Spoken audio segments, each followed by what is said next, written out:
Donc, bonjour à tous, je m'appelle Fanny Canon, je suis titulaire du diplôme d'ingénieur en génie biologique de l'UTC en filière innovation, aliments et agro-ressources. J'ai commencé ma thèse de microbiologie alimentaire en novembre dernier.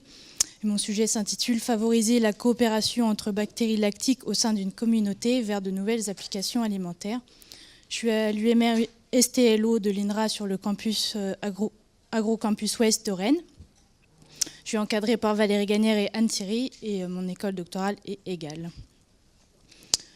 Donc pour situer mon sujet dans son contexte, je dirais qu'il s'intègre dans la recherche de systèmes alimentaires plus sains et durables.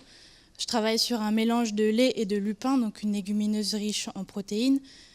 Dans ce cadre-là, je vais essayer de trouver de nouvelles applications aux protéines d'origine végétale en réduisant la consommation de protéines animales. Et la fermentation s'intègre également dans ce contexte, puisqu'elle requiert très peu d'énergie et permet d'améliorer les qualités nutritionnelles des produits.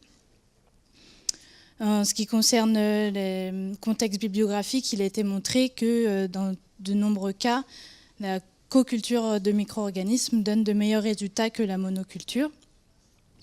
Et les communautés et interactions de bactériennes ont été largement étudiées dans tout ce qui est bioprocédés, écosystèmes naturels et bien sûr aliments fermentés, comme les levains, le kéfir, le fromage. Mais c'est la communauté du yaourt qui va me servir de modèle dans le sens où c'est une coculture relativement simple de bactéries qui donne des performances très appréciées en termes d'acidification, de texture et de goût. Donc l'idée de mon projet, c'est de transposer ces performances sur de nouvelles matrices alimentaires en choisissant des souches qui sont plus adaptées à la matière première choisie.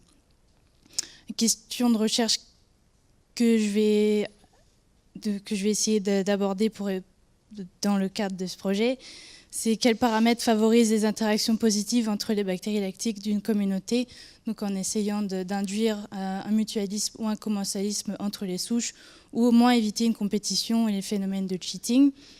Je vais aussi essayer de répondre aux questions quels sont les mécanismes de coopération entre mes souches et quelles molécules sont échangées pendant ces interactions.